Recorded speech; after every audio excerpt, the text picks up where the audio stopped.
श्री राम जय राम जय जय राम।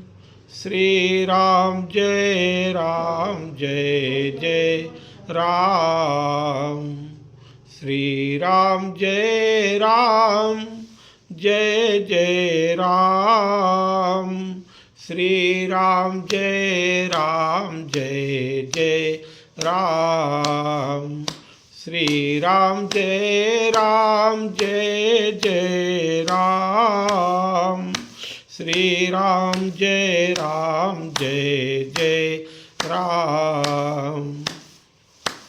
श्री गुरु चरण सरोज रज निज मन मुकुर सुधारि। बरणहु रघुबर बिमल जसु जो दायक फल चारि। बोधहीन तनु जानिके सुमिरो पवन कुमार। बल बुद्धि विद्या देहु मोहि हरहु कलेश विकार। जय हनुमान ज्ञान गुण सागरे। जय कपीस तिहुँ लोक उजागरे। रामदूत अतुलित बल धामा। अंजनी पुत्र पवन सुत नामा। महावीर विक्रम बजरंगी। कुमति निवार सुमति के संगी। कंचन बरण विराज सुबेसा। कानन कुंडल कुंचित केसा। हाथ वज्र अरो ध्वजा विराजे।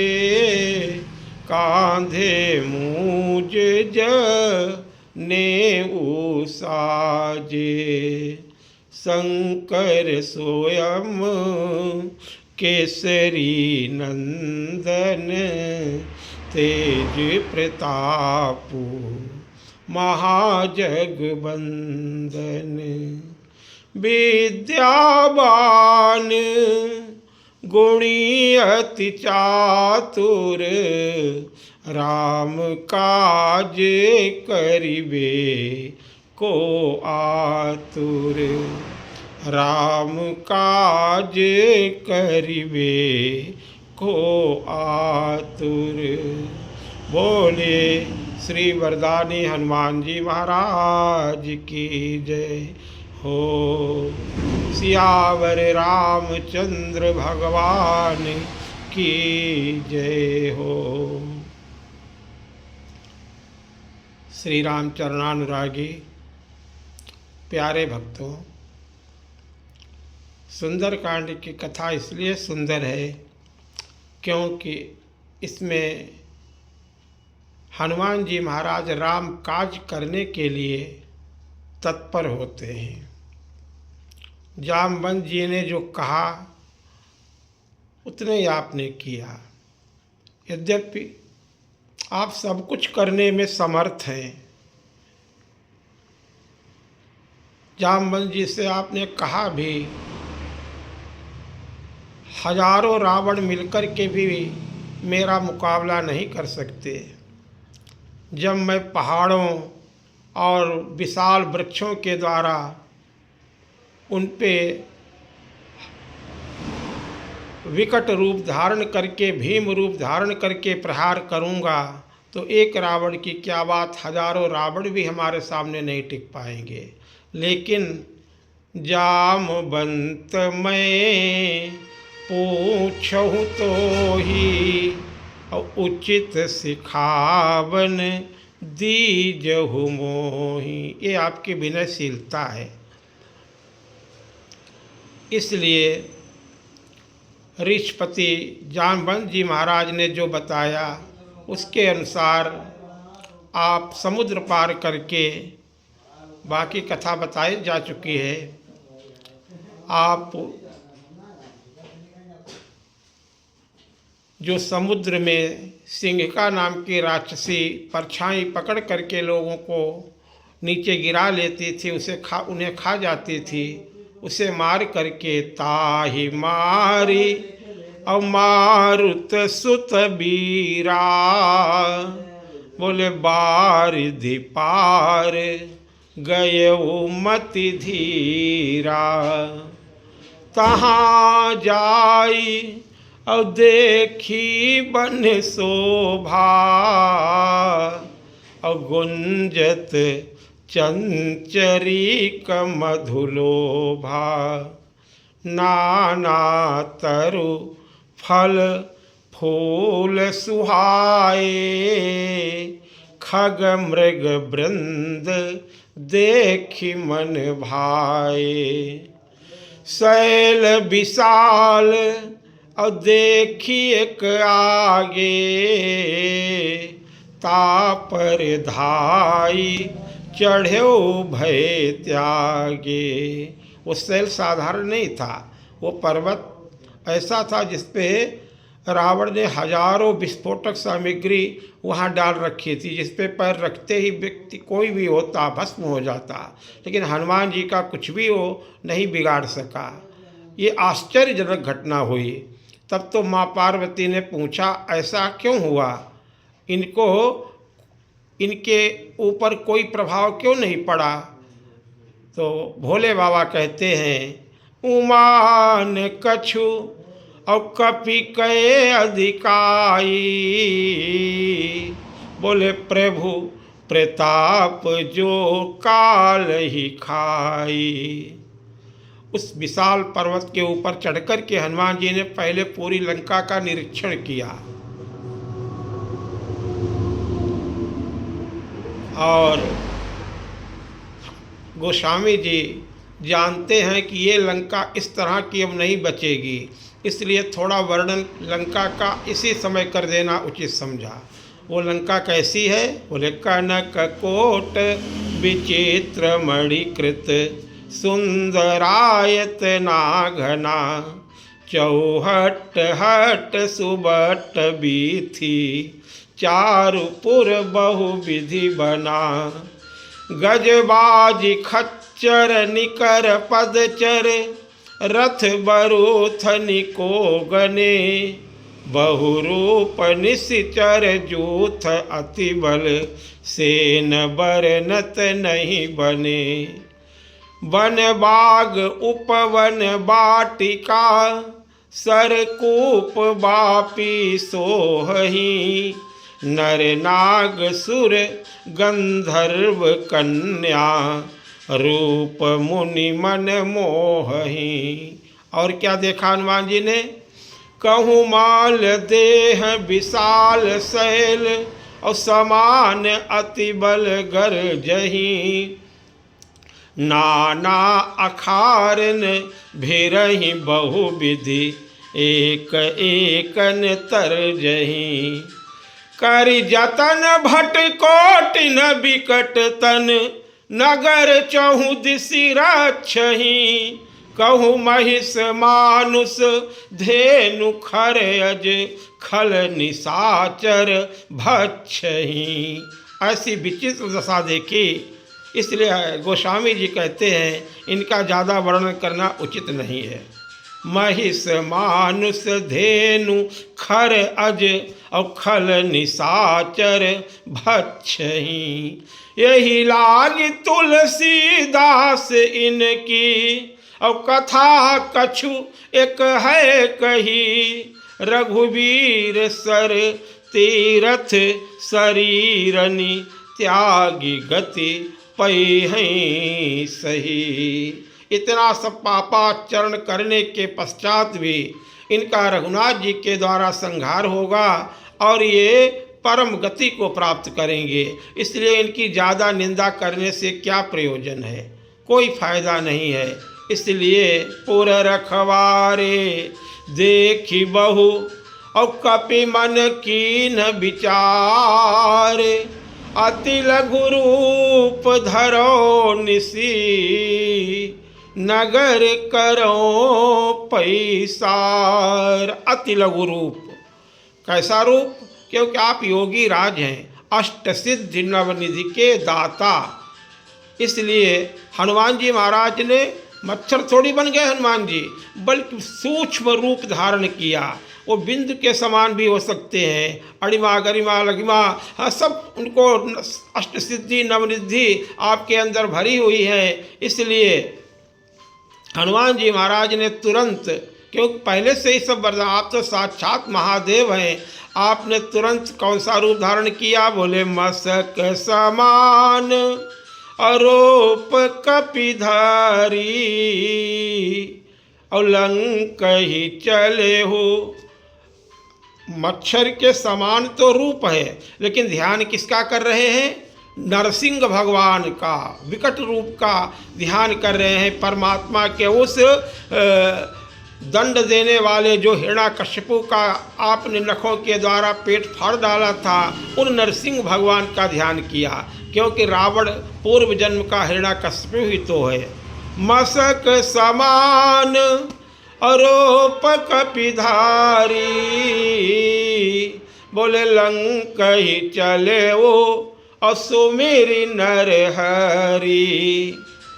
नाम लंकनी और एक निशिचरी और सो कहा चले सी मोहि निंदरी। मेरी निंदा करके, मेरी अवहेलना करके, अरे तू कहाँ जा रहा है? इतना लघु रूप धारण किया, फिर भी वो लंकिनी जो ब्रह्मा जी से वरदान प्राप्त किए हुए हैं, उसने उस सूक्ष्म शरीर में भी हनुमान जी को रोक लिया। कहा मुझे नहीं जानता, ऐसा कोई नहीं है जो मेरी बिना आज्ञा के लंका में प्रवेश कर सके। तू चोरों की भांति चुपके चुपके जा रहा है। हनुमान जी ने देखा, कहा ये मुझे चोर बोल रही है।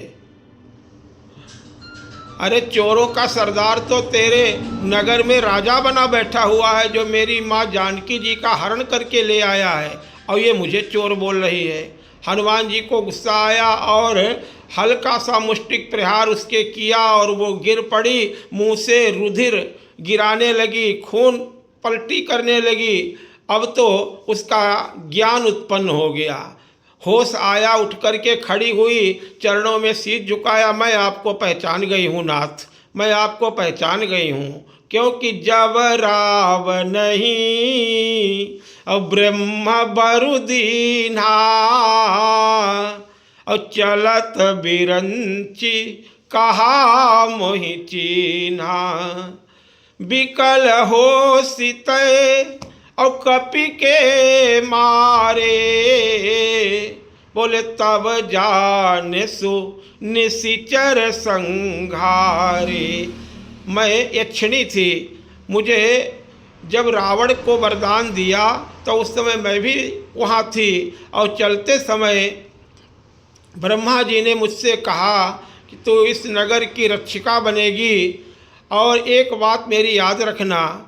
मैंने इसलिए ब्रह्मा जी की बात मान करके इन पापियों का संरक्षण करने का, चौकीदारी करने का जिम्मेदारी ले ली, क्योंकि इनका नाश कब होगा? बोले जब कोई एक बानर आए और उसके मुष्टिक प्रहार से तू घायल हो जाए, और तब जान जाना जब वो नगर में प्रवेश करने के लिए उद्यत हो, तो समझ लो कि निशाचरों का विनाश प्रारंभ हो गया, निशाचरों का विनाश हो जाएगा। वो बात मुझे आज याद आ गई है। ब्रह्मा जी की बताई हुई बात आज उसे याद आई, और बार बार वो हनुमान जी को प्रणाम कर रही है। तात मैं आपको जान गई हूँ, क्योंकि आप साक्षात सद्गुरु हैं, संत हैं। आज मेरा बड़ा सौभाग्य है। देखो सद्गुरु संत जो हैं, ये कभी कभी ताड़न देकर के भी अपने शिष्यों को, अपने आश्रितों को, संत जो हैं वो सुधारते हैं।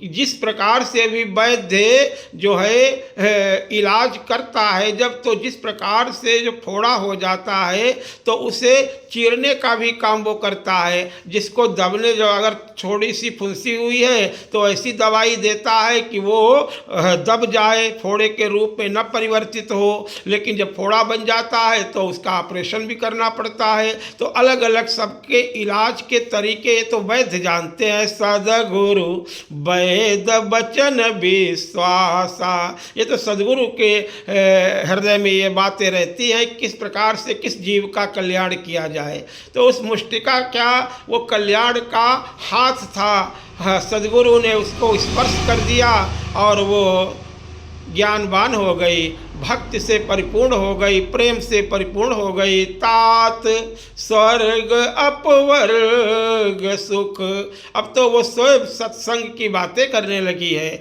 हनुमान जी से कहती है तात स्वर्ग अपवर्ग सुख, और धैर्य तुला एक अंग, तोलनता ही सकल मिली। बोले जो सुख लब सत्संग, एक क्षण का सत्संग, पल के झुकाओ खोलो, इतने देर का सत्संग क्या, संत का दर्शन ही सारे पातकों का विनाश कर देता है। संत दर्श जिम पातक टरई, और वो तो स्पर्श पा गई है हनुमान जी महाराज का, भोले बाबा का। अब तो वो भक्त बन गई और जान गई है कि ये राम जी के दास हैं, राम जी के भक्त हैं। अब आप स्वयं वो राक्षसी जो है वो हनुमान जी से कहती है कि हे नाथ प्रवेशी नगर, और की जय सब काजा। कौन से काज? राम काज। मैनाक मिलता है तो उसी से कहते हैं राम काज कीन्हे बिना मोह कहाँ विश्राम। हनुमान जी का काज कौन है? राम काज। सुरसा मिली उससे भी यही कहते हैं राम काज करी फिर मैं आवऊं। इसे राम काज करिवे को आतुर, आप निरंतर राम काज करने के लिए तत्पर रहते हैं, बहुत जल्दी में रहते हैं। जितनी जल्दी हो सके राम जी का कार्य मिले और मैं करूं, सेवा में तत्पर रहते हैं। रघुनाथ जी के मुखारविंद को निरंतर निहारते रहते हैं, प्रभु के मुखारविंद से कौन सी आज्ञा निकले, कौन सी सेवा निकले और मैं जाकर के तुरंत उसे कर लाऊं। तो लंकिनी वो राक्षसी जानती है कि जो ये कार्य करने के लिए जा रहे हैं अभी इनको सफलता प्राप्त हो, वो भी आशीर्वाद देने लगी। प्रवेशी नगर और की जय सब काजा, बोले हृदय राखी कौशलपुर राजा। हनुमान जी महाराज विद्यावान गुणी अति चातुर। जय लिखा है जय हनुमान ज्ञान गुण सागर। अब यहाँ पे कहा है लंकिनी ने कि आप कौशल राज दशरथ जी के पुत्र का स्मरण करके लंका में प्रवेश करो। लेकिन हनुमान जी ने, वो तो हृदय में तो कौशल राज विराजे ही हैं, लेकिन इस समय किसका ध्यान करना है? क्योंकि लंका का निरीक्षण करना है, एक एक जगह देखनी है। तो जो हरि व्यापक सर्वत्र समाना भगवान जो हैं वो सर्वत्र जो सब में समाये हुए हैं, उन भगवान का ध्यान करके चलना है। और यहाँ पे एक बात और कहते हैं कि देखो विपरीत लोग मिलते हैं और हनुमान जी के अनुकूल होते चले जाते हैं। क्यों? गोस्वामी जी कहते हैं कि गरल सुधारिपु करई मिताई, बोले गोपद सिंधु अनल शीतलाई, गरुड़ सुमेरु और रेणु समताही, बोले राम कृपा करी चितवा जाही। हनुमान जी ने फिर वैसे रूप धारण किया और स्मरण किसका किया? पहले नरसिंह भगवान का ध्यान किया और अब बोले अति लघु रूप धरे वो हनुमाना, अब बोले पैठा नगर सुमिरी भगवाना। भगवान श्री राम का ही, लेकिन भगवान शब्द का यानी उन भगवान का जो सर्वत्र व्यापक हैं, सब में समाये हुए हैं, वो राम भगवान। अब उनका ध्यान करके सबसे मिलना है, खोज करनी है, तो इसलिए भगवान का ध्यान किया। पैठा नगर सुमिरी भगवाना, उसी रूप से लघु रूप में मंदिर मंदिर अप्रतिकर शोधा, और देखे जहाँ तहाँ अगणित जोधा।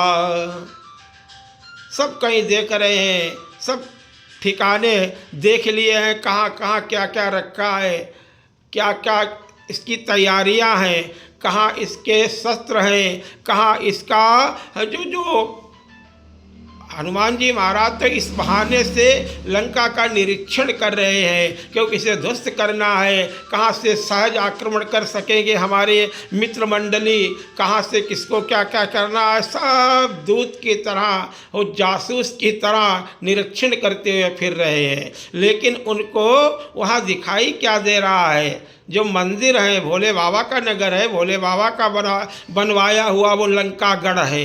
एक बार मैया पार्वती को नारद जी ने भड़का दिया था कि लक्ष्मी जी के पास वैकुंठ लोक है, ब्रह्मा जी के पास ब्रह्मलोक है, कितना सुंदर सुंदर महल सबके बने हुए हैं। अरे इनके मित्र कुबेर हैं, देखो अलकापुरी में रहते हैं, धनाध्यक्ष हैं, और इनकी कृपा से बड़े बड़े चक्रवर्ती सम्राट राज्य कर रहे हैं। सभी इंद्रादि देवता ये स्वर्ग में राज्य कर रहे हैं, सब आपके स्वामी का ही सबको सब कुछ दिया हुआ है, और आप स्वयं बसे वीराने में, अर्थात आप कैलाश पर्वत पर इस बर्फ पे आपको रखे हुए हैं। तो मैया पार्वती थोड़ा मन में भाव आ गया, और भोले बाबा आए जब, तब उनसे कहा कि देखो एक हमारे लिए भी सुंदर महल बनवा दो, क्या बिगड़ जाएगा आपका?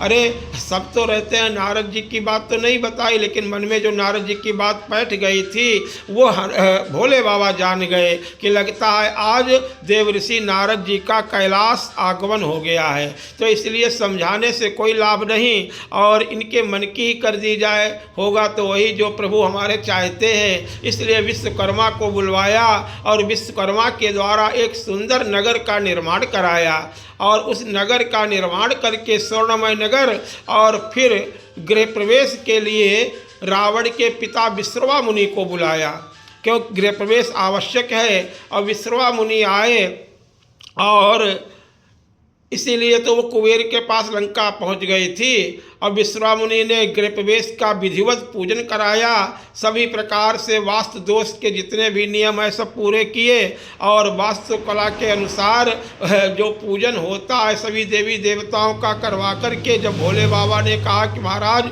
अब ये बताओ आपको दक्षिणा क्या दें, क्योंकि बिना दक्षिणा के पूजन अधूरा रहता है। अब तो विश्रवा मुनि के मन में भगवान श्री राम की प्रेरणा मानो, भोले बाबा की प्रेरणा मानो, या जो भी मानो, जैसा भी मानो, लेकिन लोभ की प्रवृत्ति जागृत हो गई, और लोभवश उन्होंने कह दिया कि महाराज देना ही चाहते हो तो ये फिर ये नगर ही हमें दे दो, ये महल ही हमें दे दो। अब तो मैया पार्वती को बड़ा क्रोध आया, अब बोल तो कुछ नहीं सकी भोले बाबा के आगे। अब भोले बाबा की जो बात है वो टल तो सकती नहीं है, जो जिसने मांगा आज तक उसे दिया ही आपने, कभी ना ही करना तो जानते ही नहीं है। जिनके अंक लिखी न मैंने सुख की कबहु निशानी, और तिन रंकन को नाक संवारत है आयो नकवानी, बावरो रावरो नाह भवानी। यही तो ब्रह्मा जी भी कहते हैं विनोद में, आज वही हुआ। भोले बाबा ने कहा चलो आज से नगर तुम्हारा।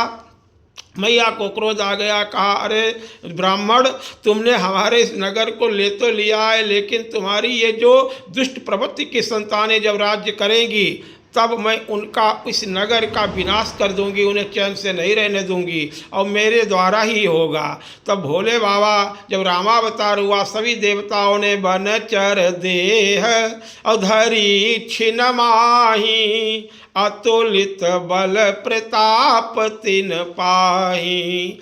ब्रह्मा जी ने कहा सब लोग सहायता के लिए पहुँचो, लीला भूमि सजाओ। तो भोले बाबा ने कहा हम भी कुछ बन करके जाएंगे, हम भी वानर बनेंगे, क्योंकि वानर बनने से किसी प्रकार की कोई चिंता नहीं है, न वस्त्र की जरूरत है न घर की जरूरत है, अब सिर्फ भजन करना है और नैष्ठिक ब्रह्मचारी रहेंगे। माँ ने कहा हमारे बिना तुम्हारा कोई काम नहीं चलेगा।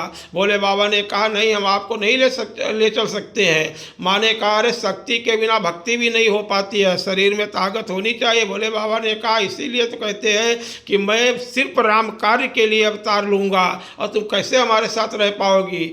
माँ ने कहा मैं अर्धनारीश्वर आपको कहते हैं सभी, मैं तो आपका आधा अंग हूँ ही, तो आप वानर रूप में मैं आपकी पूंछ बन जाऊंगी। और वानर को सबसे ज़्यादा आप मुझे प्रेम करते हैं तो सबसे ज़्यादा वानर को पूंछ प्रिय होती है। तो आपको तो भजन में निरंतर रस रहते हैं, कार्य तो सारे मैं करती हूँ, संसार का पालन पोषण, उद्भव स्थिति संहार कारिणी, ऐसे दुर्गा मैया ही तो सभी, आदिशक्ति ही तो सभी करती हैं। तो माँ ने समझाया कि सारे कार्य तो मुझे ही करने हैं, तो पूंछ के द्वारा आपके सभी कार्य संपन्न होंगे। और वो भाव बना हुआ था, इसलिए आज माँ जब पूंछ के रूप में हनुमान जी के अंग में अर्धनारीश्वर भगवान भोले बाबा अर्थात हनुमान जी महाराज बने हुए हैं, तो पूंछ ही सारे कार्य करेगी। आगे की चर्चा विस्तार पूर्वक बताएंगे। भाव कहने का क्या है कि भोले बाबा साक्षात प्रवेश कर रहे हैं, इसलिए राम कार्य के लिए प्रवेश कर रहे हैं। लेकिन उन्होंने देखा अरे जिन मंदिरों में, शिवालयों में जहाँ भजन होना चाहिए, पूजन होना चाहिए, कथा होनी चाहिए, सत्संग होना चाहिए, इन दुष्टों ने उन मंदिरों पे, उन देवालयों पे, उन पे कब्जा करके ये अनाचार कर रहे हैं, व्यभिचार कर रहे हैं। ये देखो अब पहलवानी यहाँ कर रहे हैं दुष्टों को, तो सिर्फ दो लोगों को सताने के लिए अपने शारीरिक बल को बढ़ाते हैं, जो अपना ही पोषण करते हैं, उन्हीं को तो राक्षस कहते हैं। माँ नहीं मातु पिता नहीं देवा, और साधुन सन करवा वही सेवा।